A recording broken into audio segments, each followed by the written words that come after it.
우리는 지난주 수요일 말씀에 요나단과 그 무기를 든 자가 나를 따라 올라오라, 여호와께서 그들을 이스라엘 손에 넘기셨느니라 하고, 요나단이 험한 바위를 두 손 두 발로 기어 올라갔고 무기를 든 자도 따랐습니다.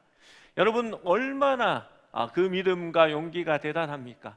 두 사람이 그 엄청난 군사를 향하여 먼저 올라가고 있는 것입니다. 하나님이 주신 힘으로 요나단이 블레셋 사람을 쓰러뜨리면 무기 든 자가 따라가며 확인 사살을 합니다.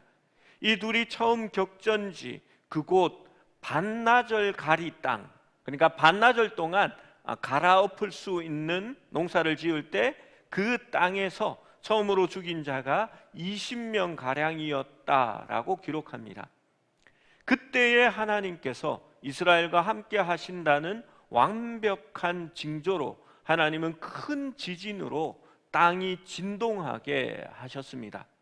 들에 있는 진영과 모든 백성, 부대와 노략군들도 공포에 떨었다라고 말합니다.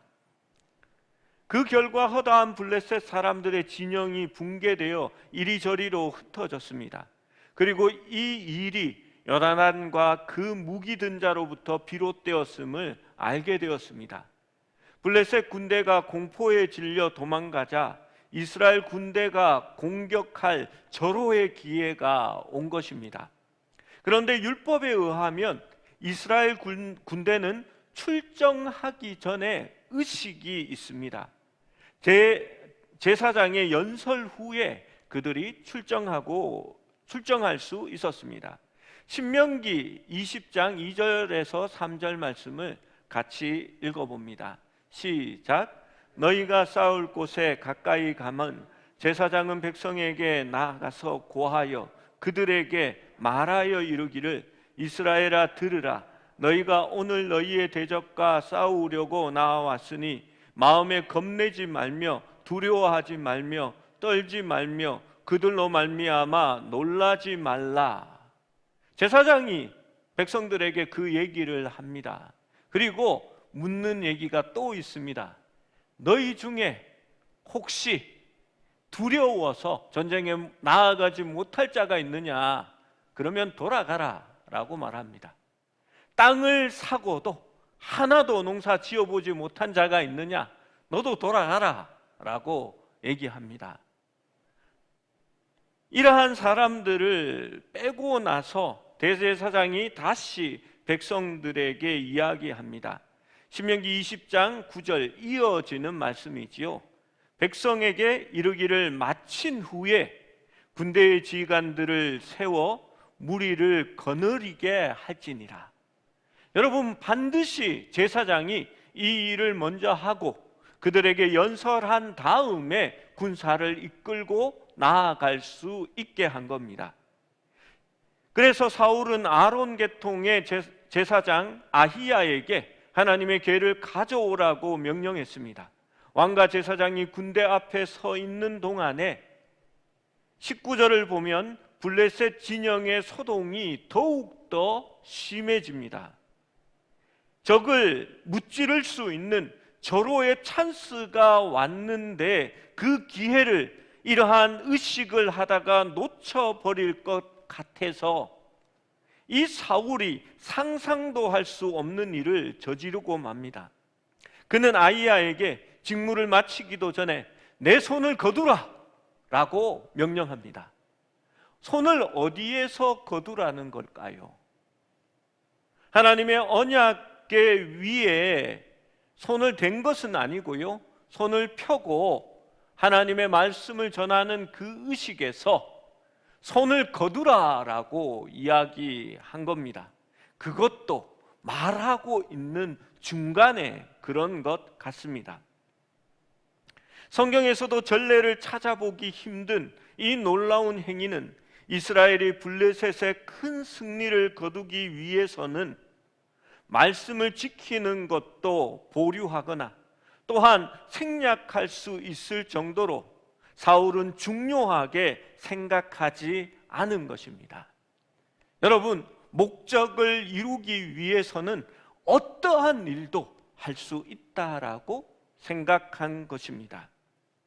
우리는 여기서 사울이 하나님의 뜻대로 이스라엘을 이끄는 그 사명을 감당할 만한 자격에 대해서 의심하게 됩니다. 사울은 영적으로 무지하고 하나님의 길에 무감각한 사람으로 보이는 그러한 이미지를 또 하나 우리에게 보여주는 것입니다. 사랑하는 여러분, 목적을 이루기 위해서는 모든 것을 제쳐두고 그것을 하는 것을 하나님은 좋아하시지 않습니다. 주일날 내가 요거 하나만 하면 사업이 잘 되고 좋은 계약을 얻을 수 있을 것 같은데 하면서 예배를 미뤄두고 딴 일들을 먼저 하게 된다면 여러분, 하나님이 그것을 좋아하시지 않을 겁니다. 저는 조금 융통성이 있지 않습니까? 주일날 부모님을 찾아가도 좋다라고 저는 말합니다. 부모님께 효도하는 것도 하나님께서 원하시는 일이기 때문입니다. 그런데 성경은 이것도 하고 저것도 하라라고 했습니다. 그러면 어떻게 해야 할까요? 일찍 부모님 찾아뵙고 같이 고향에 가서 예배 드리면 됩니다. 그런데 다른 일을 핑계하고자 하나님을 내버려 두고 자기의 급한 일을 이루기 위해서 그렇게 한다면 그 또한 사울과 같은 그러한 모습이 될 것입니다.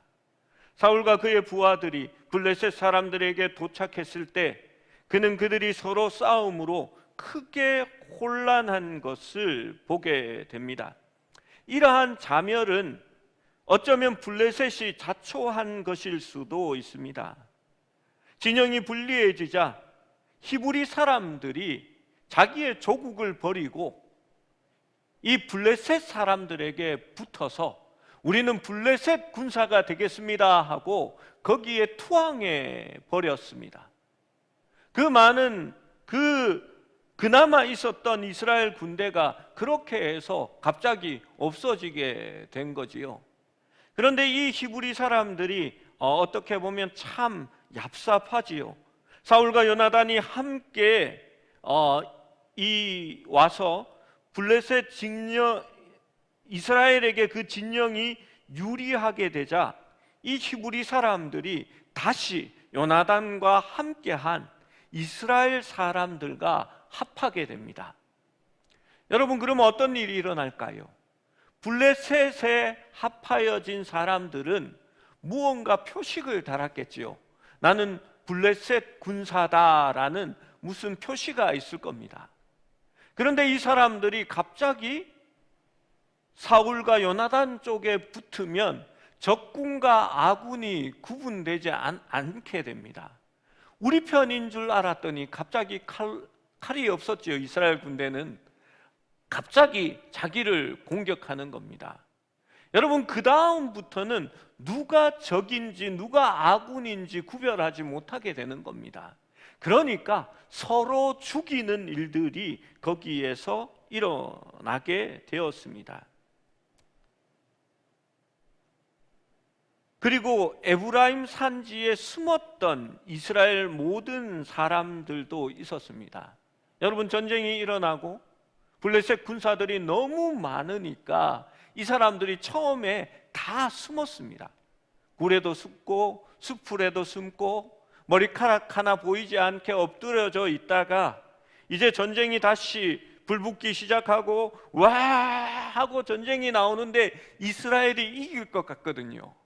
그러니까 이 사람들이 다시 산지에 숨어 있다가 싸우러 같이 나오게 됩니다. 그래서 그들을 추격합니다. 그래서 이스라엘에게 큰 전가를 올릴 수 있는 기회가 되게 됩니다. 여러분, 블레셋 사람들이 생각할 때는 적은 저기에 있다고 생각했는데 무슨 게릴라 작전을 펼치는 것처럼 갑자기 아군이 적이 되더니 갑자기 산에서 막 군사들이 내려와 또 자기를 치는 겁니다. 정신이 하나도 없을 것입니다. 여러분, 이스라엘 백성이 하나님을 버리고 배신하고 또 용기를 잃어서 적군에 토항했지만 하나님은 이 모든 일들을 합하여 자신에게 유익한 일로 사용하고 계십니다. 성경은 이 일을 이렇게 평가하고 있습니다. 23절 말씀입니다. 함께 읽어봅니다. 시작. 여호와께서 그날에 이스라엘을 구원하심으로 전쟁이 벳 아웬을 지나니라. 지도를 한번 띄워주십시오. 믹마스에서 전투가 시작되었습니다. 그래서 이 길로 가야만이 블레셋 쪽으로 도망갈 수 있게 되는 겁니다. 하나님이 함께 하셔서 이제 전쟁의 격전지가 벳 아웬으로 옮겨지게 되는 겁니다. 여기서 이까지 블레셋이 도망하고 이스라엘은 따라서 지금 전쟁을 벌이고 있습니다. 그런데 여기서 사울이 다시 한번 우리를 아리송하게 하는 그러한 말을 합니다. 저녁 곧 내가 내 원수에게 보복하는 때까지 아무 음식이든지 먹는 사람은 저주를 받을지어다 라고 이야기합니다. 여러분, 저녁이 되면 이스라엘은 하루가 시작되는 거지요. 그래서 오늘 음식을 먹는 자는 이라고 뒤에는 말하고 있습니다. 그런데 사울의 표현이 좀 이상합니다. 내가 내 원수에게 보복하는 때까지. 그는 이스라엘의 하나님을 위하여 싸우고 있는 것 같지 않습니다. 그의 나라를 위하여 싸우는 것 같지 않습니다. 자기의 감정에 함몰되고 내 원수에게 내가 보복하는 그때까지 음식을 먹는 사람은 저주를 받을지어다 라고 말합니다. 여러분, 이것처럼 어리석은 것이 없습니다. 여러분, 하나님의 교회를 섬길 때에 자신의 감정과 자기의 일에 매몰되어서 하나님 나라와 교회를 위하여 섬기는 것이 아니라 내 원수를 풀기까지, 나의 억울함이 인정받을 때까지 그렇게 봉사하고 헌신하는 사람들이 있습니다. 여러분, 절대 하나님이 기뻐 받으시지 않습니다. 하나님의 교회를 위하여 나를 포기할 수 있어야 하고요, 그 감정마저도 내어놓을 수 있을 때에 비로소 하나님의 일을 하게 되는 것입니다. 사울이 나의 원수에게 보복하는 이라는 표현을 사용한 것은 주님에 대한 열심이 아니라 개인적인 복수심이 아니었나 하는 의구심을 들게 합니다. 병사들의 힘이 가장 요구되는 시기에 병사들에게 음식을 금하라고 한 것은 잘못된 생각이었습니다. 예전에 제가 있었던 교회는 신년 특별 금식 기도회를 일주일 동안 했습니다. 송구영신 이 교육자들이 연말이 제일 바쁩니다. 성탄 예배부터 준비해가지고 송구영신 예배로 이어오고 신년 금식 기도회를 하면 진이 다 빠지거든요. 계속해서 신년 금식 예배를 돌아가면서 인도하고 기도의 인도를 하는데 거기다 금식까지 시키니까 그야말로 죽어나가는 때입니다. 이렇게 드러누워 있는데도 하늘이 까맣게 변했다가 하얗게 변했다가 그런 것을 느낍니다. 여러분, 부끄러운 얘기지만요, 제가 그때 후배 목사님과 함께 우리 죽이라도 먹어야 살지, 하나님께 영광을 돌리자고 하는 일인데 하나님이 일하는 소에게 망을 씌우지 말라고 했다고 그렇게 합리화하면서 죽을 먹으러 가자 결단을 내렸습니다. 그런데 그 교회가 교인이 10,000명이 넘는 교회니까요, 분명히 어디 가서 무엇을 먹으면 성도들한테 반드시 들키게 되어 있습니다. 그래서 우리가 결단을 내렸습니다. 일산으로 가자.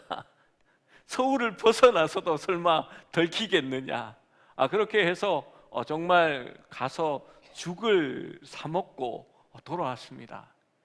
죽 3숟가락을 입에 넣으니까요, 정말 눈이 확 밝아지고 몸에 온기가 확 돌더라고요. 그런데 지금 전쟁터에서 여러분, 이 이스라엘 백성들이 제대로 칼도 하나 없이 농기구 같은 몽둥이 같은 것을 가지고요, 적을 때려서 눕히려고 하면 얼마나 에너지가 많이 들겠습니까? 칼로 한번 슥 베는 게 아니잖아요. 죽을 힘을 다해서 휘둘러야 됩니다. 그렇게 적들을 물리치는데 아무것도 못 먹으면 얼마나 피곤하겠습니까? 그날 이스라엘 사람들은 피곤함에 처했다라고 성경에 기록합니다. 사울의 잘못된 열심으로 인하여 이제 피곤에 찌들어 있는 겁니다. 블레셋 사람들이 이스라엘 백성을 피하려 하자 전투는 도로에서 벗어나 숲으로 향하게 됩니다. 그들이 숲에 들어가자 가장 효율적이고 편리한 에너지원인 꿀이 땅에 있는 겁니다. 이스라엘 병사들은 벌집에서 꿀이 흘러나오는 것을 보고도 맹세를 두려워하여 손을 그 입에 대는 자가 없었습니다. 여러분, 요즘에도 이렇게 스틱으로 된 이렇게 꿀이 나오지요. 보셨지요? 산에 가는 사람들이 그거 잘 들고 갑니다. 왜냐하면 먹기 편하고 먹으면 빨리 에너지를 얻기 때문이지요. 그런데 그것을 눈앞에 두고도 먹지 못하는 겁니다. 그런데 요나단은 아버지가 백성에게 맹세하여 명령할 때에 그는 거기에 없었습니다. 그래서 듣지 못했으므로 요나단은 꿀을 먹었습니다. 그러자 그의 눈이 밝아졌습니다. 그때에 근처에 있던 한 병사가 아버지가 군대의 강요한 맹세와 그에 따른 저주 그리고 불행한 결과를 그에게 알려주었습니다. 요나단은 29절과 같이 말합니다. 29절을 읽어봅니다. 시작. 요나단이 이르되 내 아버지께서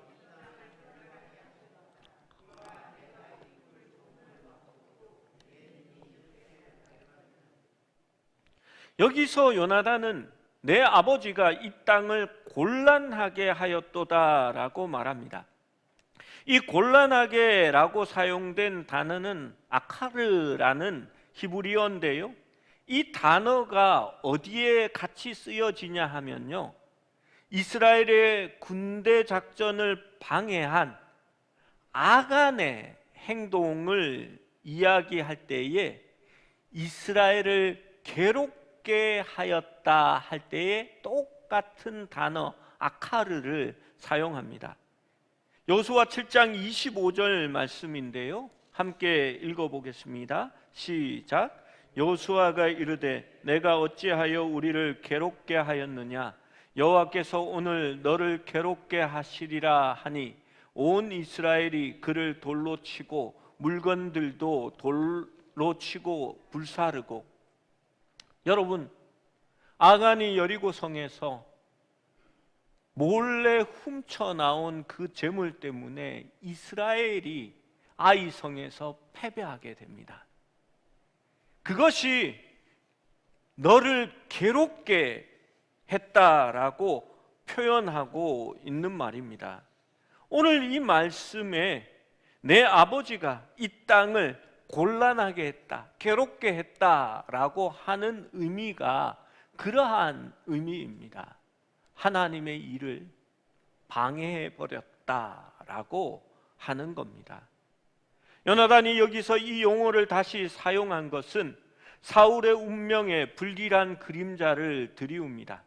그러나 요나단은 거기서 비판을 멈추지 않았습니다. 아버지의 행동을 평가하면서 요나단은 아버지의 어리석음이 더 큰 승리를 막았다라고 지적하고 있는 것입니다. 사울의 잘못된 열심이 오히려 하나님의 승리를 방해했습니다. 그럼에도 불구하고 이스라엘 백성은 블레셋 사람들을 약 24km나 더 추격하여 큰 승리를 거두게 됩니다. 지도를 한번 더 띄워 주십시오. 여기가 전쟁이 처음 벌어졌던 믹마스고요. 그 다음에 하나님께서 전장을 벳야윈까지 옮겼다라고 말씀하셨습니다. 그리고 24km를 더 나아가서 아얄론까지, 여기가 골짜기입니다. 아얄론까지 추격하여서 큰 승리를 거두게 됩니다. 그런데 여기서 또 문제가 생기게 됩니다. 사울의 맹세는 백성들을 범죄하게 합니다. 여러분, 당연히 이 이례적인 작전 이후에 이스라엘 백성들은 굶주렸고 너무나 지쳐 있었습니다. 눈이 쑥 들어가고 정말 백가죽이 등뼈에 붙어 있을 정도가 되었겠지요. 아마 손이 후들후들 떨렸을 겁니다. 저녁이 되어서 전투는 끝났고 사울이 맹세하게 한 그 저주에서 이제 풀려나 먹을 수 있게 되었습니다. 여러분, 그러면 어떻게 할까요? 허겁지겁 먹을 수밖에 없습니다. 여러분, 저는 배가 고프면요, 안 좋은 습관이 숟가락을 손에 들고 하나님 앞에 기도하는 그런 습관이 있습니다. 그래서 이렇게 기도하다가 다시 젓가락을 놓고 기도하곤 합니다. 여러분, 이스라엘 백성들이 너무나 배고팠기 때문에 오늘 말씀을 보면 그들이 전리품에 달려들어라는 표현을 씁니다. 땡 하자마자 막 달려가서 소와 양과 의식적으로 더럽지 않은 그 짐승들을 가져와서 도살합니다. 여러분, 이스라엘 백성들은 고기를 피채 먹지 말라라는 언약이 있습니다. 그래서 이 백성들은 고기를 먹을 때에요, 바위 위에다가 고기를 이렇게 깨끗한 동물을 도살하고 그것을 매달아 놓습니다. 그래서 피가 다 빠지도록 만드는 겁니다. 우리가 큰 생선을, 예를 들어 요즘 이제 겨울이 되면 방어철이죠. 노량진 시장에 새벽에 가면 방어들이 이렇게 도매로 막 이렇게 올 때가 이렇게 도매로 판매합니다. 어떤 날은 한꺼번에 물건이 너무 많이 오면 엄청 싸게 팔리거든요. 그럴 때는 도매 시장에서 가서 사면 시중에서의 한 5분의 1, 이렇게 8분의 1 가격에 방어를 구입하게 됩니다. 어떻게 가져와야 됩니까? 가져오다가 죽으면 이 붉은 살 생선들은 비린내가 나서 먹을 수가 없게 됩니다. 먼저 아가미 안쪽에 심장에 핏줄을 끊습니다. 그리고 꼬리 있는 부분을 거꾸로 이렇게 매달아 놓지요. 피를 빠지라고 그렇게 하는 겁니다. 그런데 이렇게 빨대가 이렇게 혈관이라고 치면 빨대 끝을 막고 있으면 피가 그 안에서 안 빠지잖아요. 그래서 어떻게 하냐 하면 꼬리 쪽 부분에 혈관을 끊어버립니다. 그래서 거꾸로 매달아 놓으면 피가 두루룩 떨어지면서 피가 빠지죠. 이스라엘 민족들이 고기를 먹는 풍습도 그렇게 하는 겁니다. 짐승들을 잡아서 혈관을 양쪽에 끊고 갈아 놓아서 피를 뺀 다음에 그것을 구워 먹는 겁니다. 여러분, 그런데 이 백성들이 사울 때문에 너무너무 배가 고프자 이 고기를 바위 위로 가져오는 것이 아니라 땅에서 바로 잡아버리는 겁니다. 그리고 피가 빠지기도 전에 거기서 고기를 구워 먹기 시작하는데요. 이 고기를 먹을 때도 우리만 해도 좀 이렇게 다르잖아요. 저는 소고기는 좀 덜 익혀 먹어야 된다 해서 이렇게 핏기가 좀 있을 때 그냥 날름날름 주워 먹습니다. 그런데 어떤 사람들은 완전히 익혀 먹어야 돼 하고 기다리고 있으면 여러분, 저 같은 사람이 먼저 막 집어 먹는 겁니다. 그러면 한 점도 못 먹게 될 수도 있겠지요. 이스라엘 사람들이 이 배가 너무 고프니까 고기가 익기도 전에 피도 빠지지 않은 그 고기를 그냥 막 주워 먹기 시작하는 겁니다. 사울은 이름이 밝혀지지 않은 사람으로부터 이들이 여호와께 죄를 짓고 있다라는 말을 듣습니다. 왕은 병사들의 죄악스러운 행동을 정죄하고 이를 종식시키기 위한 행동을 취합니다. 먼저 동물들을 도살할 수 있는 높은 곳, 즉 큰 돌을 마련했습니다. 그런 다음 그는 병사들 사이에 사자들을 보내 그곳에서 동물들을 도살하도록 명령했습니다. 마지막으로 그는 자신의 명령에 대한 영적인 맥락을 제시하며 피가 남아있는 고기를 먹는 것은 여호와께 죄를 짓는 것이라고 말합니다. 사울의 노력은 거기서는 효과적이었습니다. 그날 밤부터 사람들은 짐승을 잡아 도살하기 위해 그 바위로 짐승들을 끌고 왔기 때문입니다. 여러분, 이런 것을 보고 병 주고 약 주고 라고 얘기하는 겁니다. 사울의 잘못된 판단이, 지도자의 잘못된 판단이 이스라엘을 범죄하게 만들어 버린 겁니다. 이 병사들이 고기 잔치를 마치는 순간 사울은 새벽에 블레셋 사람을 습격하여 더 많은 전리품을 노획하고 한 사람도 살려두지 아니할 계획을 세웠습니다. 블레셋의 전리품을 맛본 병사들은 왕의 제안을 지지합니다. 그러나 아히야는 사울의 설계도에 앞서 주님의 승인을 받아야 한다고 제안했습니다.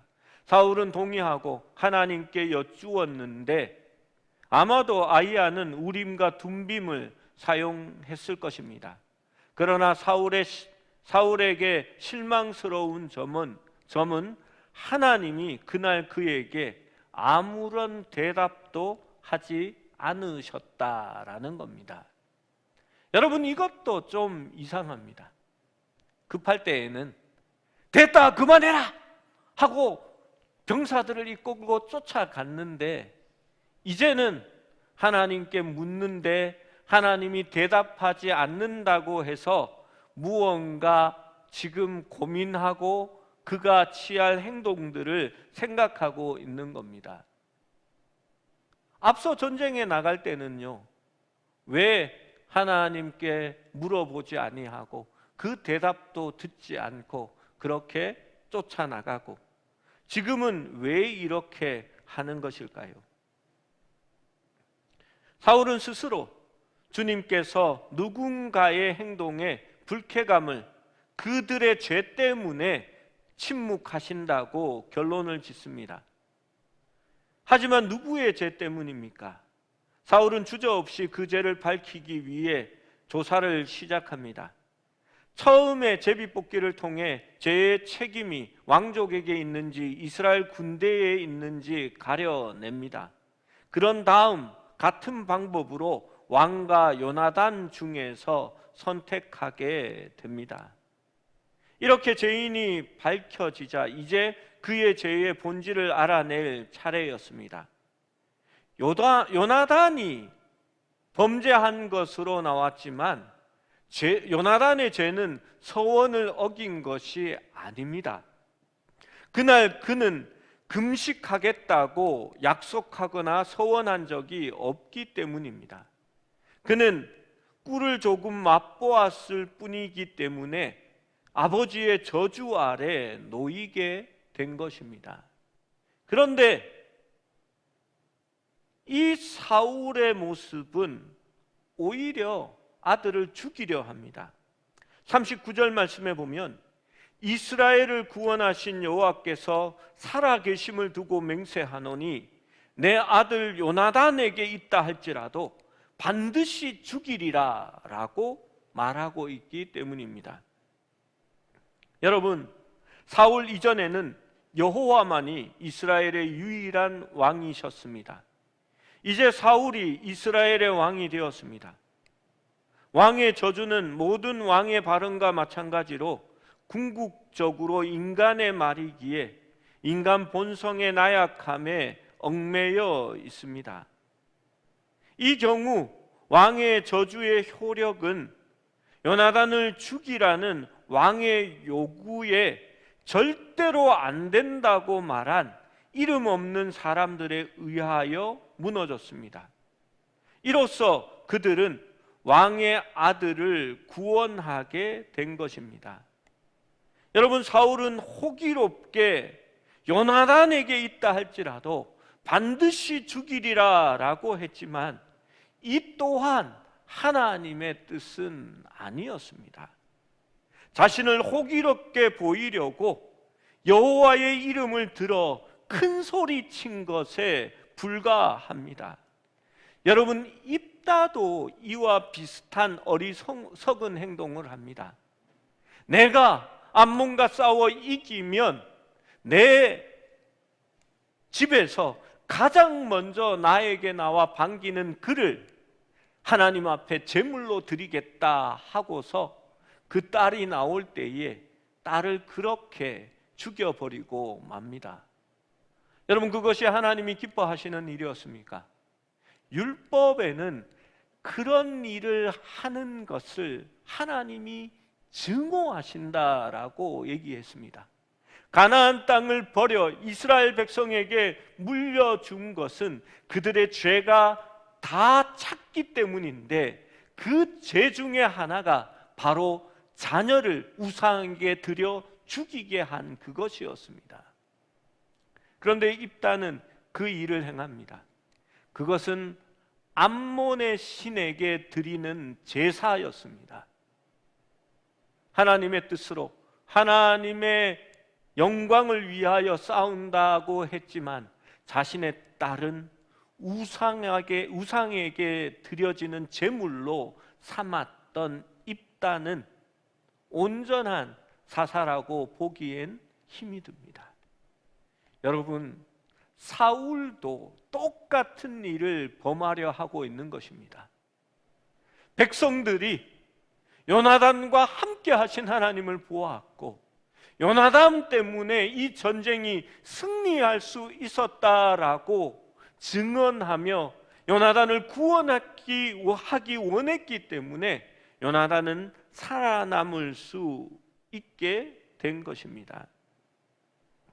전반적으로 오늘 말씀은 45절까지 왕에 대한 놀랍도록 효과적인 비판을 담고 있습니다. 사울은 군사들에게 거절당한 후 블레셋 사람을 추격하기를 그치고 돌아갑니다. 이제 블레셋 사람들은 자기 곳으로 돌아갈 수 있게 되었습니다. 이스라엘은 승리를 거두었지만 결과적으로 사울과 그의 왕권은 굴욕적인 패배를 당하게 된 것입니다.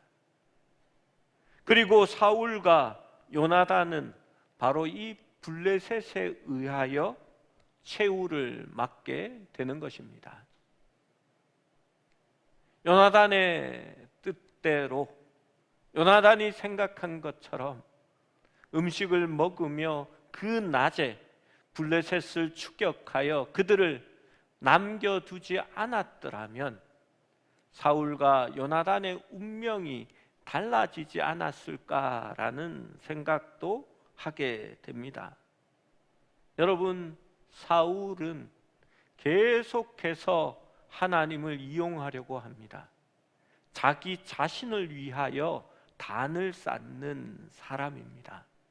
그는 하나님의 명령과 하나님의 뜻의 관계가 없고 하나님을 통하여 자신을 드러내고 자신의 복수를 하려고 하고 자기의 감정을 몰입하고 있는 것입니다. 성경은 자기를 위하여 단을 쌓는 자들을 우상 숭배하는 자들이라고 말합니다. 그러나 하나님께 예배하는 자들은 여호와를 위하여 단을 쌓는다라고 말합니다. 여러분, 우리의 예배는, 우리의 믿음은 무엇을 위하여 단을 쌓고 있는 것입니까? 하나님입니까? 나 자신을 위해서입니까? 물론 우리의 신앙이 어린아이와 같고 믿음이 연약할 때에는 닥쳐진 아픔 때문에 혹은 긴박한 그러한 일들 때문에 하나님 앞에 나아오고 하나님 앞에 기도하고 하나님께서 치유해 달라라고, 우리 사업을 제발 좀 지켜달라라고 기도할 수 있습니다. 하나님도 그것을 받아 주신다고 저는 믿습니다. 하지만 우리의 신앙이 성장하고 성숙해진다면 이제는 먼저 그의 나라와 그의 의를 위하여 살아갈 수 있는 사람이 되어야 합니다. 하나님의 영광을 위하여 살아갈 때에 그 나머지 부분들은 하나님께서 우리에게 있어야 할 줄로 알고 채워 주실 것임을 믿고 나아가야 하는 것입니다.